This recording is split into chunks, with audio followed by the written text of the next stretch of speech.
RealAgriculture at the Farm Progress Show by Don Henry, Chief Operating Officer with Morris Industries, and one of our guests on the tech tour back in March. Yeah, we had some fun with Don. It was awesome. On the road. You bet. And you're also having some fun here at the show, introducing a new product. It actually doesn't have a name yet. It's, right. It's this tender for an air seeder. Why don't you explain what it does? Sure. So, we've looked. Obviously, we're in the air seeder, tillage, hay hauling equipment business, and obviously the air carts themselves have gotten bigger and bigger and bigger over the years. And as it gets bigger and bigger, you're concerned about the horsepower to pull it. You're concerned about the compaction that it creates. You're concerned about the maneuverability of the cart. The last number of years in Western Canada, it's been extremely wet, so we're concerned about getting stuck with a big cart. What do you do? And so, you look back and go, okay, so why are we getting bigger carts all the time? Well, it's because we don't want to stop and fill. When we're stopped and we're filling, we're not doing acres. So certainly guys want to be more efficient. They want to be in the seat. They want to be getting more acres done. And again, when it's wet, there was a very narrow window to get those acres in. So the less we have to stop, the better. So we took a little bit different angle, and we engaged a couple of my former colleagues, Terry Freakstad, Vince Calistro. We got our R&D team together. We got our salespeople together. I actually visited with a number of farmers. We talked to our grower council, and we said, you know what? How can we fill this cart faster? And when we looked at it, we came up with the idea that most of the big carts are 4 tanks, and in order to gain efficiency, and I'll backtrack a little bit because we looked at how can we do that with a conveyor? How can we do it with even a grain chain? And how can we do it with augers? But at the end of the day, we said, you know what, in order to really gain the efficiency and get to the design criteria we were looking for, which is to try to fill that 800 or 1,000 bushel tank in 5 to 7 minutes, we needed to be filling all 4 tanks at one time. And so that's what we came up with a tender. We felt the most efficient way to do it was with an auger. It's simple, it's easy to operate, it's easy to run, everybody understands it, there's not a lot of maintenance to an auger. And so what we've got here, the prototype that we developed is a 1,000 bushel tank, or cart, that's got 4 separate tanks on it. It's got load cells on every tank. And at this point they match up with really our air cart, the Morris air cart, but they can be changed to different size to match up with any color of cart. And it's got 4 augers on it. The 2 tanks in the front of the cart are the biggest tanks, and they've got 12-inch augers on those. 2 smaller tanks in the middle, and they've got 10-inch augers. It's run with a PTO drive off the tractor to a hydraulic pump, and the hydraulic pump operates the augers. So when you're filling the tank, you actually have a separate remote control that controls the augers. There's a gate on the bottom of the hopper. You can open the hopper, get the auger going. And what we found is we can really fill that 1,000 bushel cart in about 6 or 7 minutes. So we've really gained a lot of efficiency there. We ran it this spring out in Gerald, Saskatchewan at Norenda Farms. They're a large farmer, and great cooperators to work with. And the operator that was using the tender cart, so they've got 5 different machines that they seed with. He was off on his own about 20 miles from the farm seeding flax. And so he was actually, because they were short of a Class 1 license to use the trucks, they were actually running the tender back and forth to the yard, filling it up, because he had about 3 hours worth of product, come back. And the other great thing, besides just the quick filling, was that he could fill wherever in the field. He didn't have to stop at the end and not worried about making his last pass, or drive to an approach, or get to a road to be able to fill with the truck.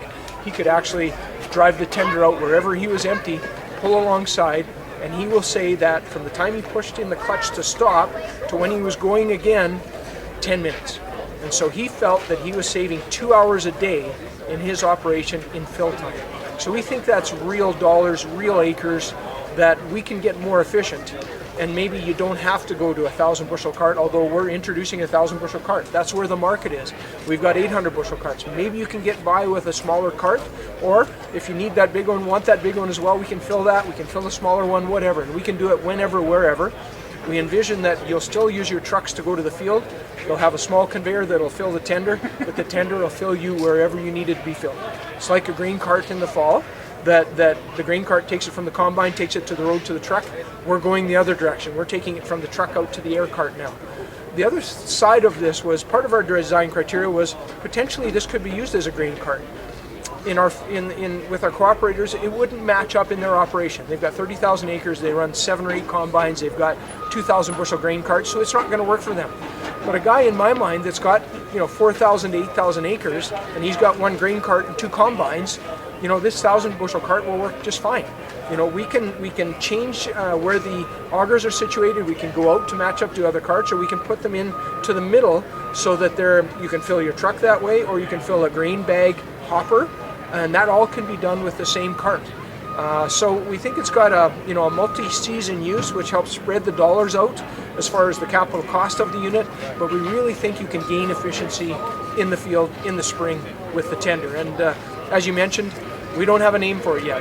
It's a different category in the market. It's a different idea, and we're actually engaging the public here at the show to come up with some names for us. And we're offering a prize for someone that comes up with a name for the tender, and we're having some fun with it. So in the meantime, you're calling it a tender for yeah. a seeder? Yeah, that's as good as it gets right now. But there's got to be something better out there, and we think that the public will help us come up with that. So what you're really doing with this in terms of gaining that time is some of the work that traditionally has been done when the air seeder is parked, waiting to be filled. Some of that work is being done prior, and less to do when the tractor's actually stopped. Yeah, and that's a really good point. That the cooperator, and it's on our video, which is on YouTube as well, because we interviewed him. He said, you know, I hardly have time to get down, check my boots, make sure everything's okay. By the time I've done that, they're done filling and I'm off again. He said, to a certain extent, I got too much seat time, which, you know, he was being sarcastic, obviously, but he's saying he's in the tractor a lot more. You know, traditionally you're 30 to 45 minutes, and now we're down to, 6 minutes of fill time, but clutch to clutch, probably 10 minutes, realistically, and that makes it pretty effective. Can it be done by one person? Yeah, absolutely. You betcha. Yeah. So, but generally, you're going to have somebody on the tractor on the tender, and then you're going to have somebody on the seeder. So usually, you're going to have two people there, but one person on top of the tank. You know, it's a really handy remote control that controls your on/off of the gate and of the auger. It's not difficult to do. Is there any concern that there are too many things going on? I don't think so. It's interesting. When we took it out to this farmer, I said to Dallas, if I was you, I'd probably start, fill one tank at a time, and then maybe up to 2, maybe 3, maybe 4. And he said, no, we're going for 4 right off the start. And I think if you talk to him, he'd say he didn't have any issues at all. It worked really well for him.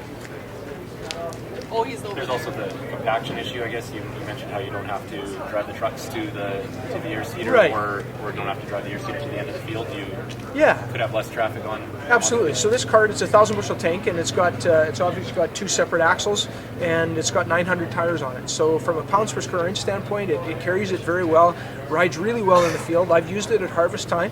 From a ride perspective in the field, it rides really well. It's got a longer wheelbase, so you don't get any bounce at harvest time and that type of thing. So it works good. Finally, then, is this the next step towards being able to fill on the go? It's interesting. I think it is a step. We're not there yet. We've had some ideas on it. One of our long-term veterans says, if they can fill a fighter jet at 35,000 feet on the go, we should be able to fill an air seeder. So we're gonna have to get our head around that.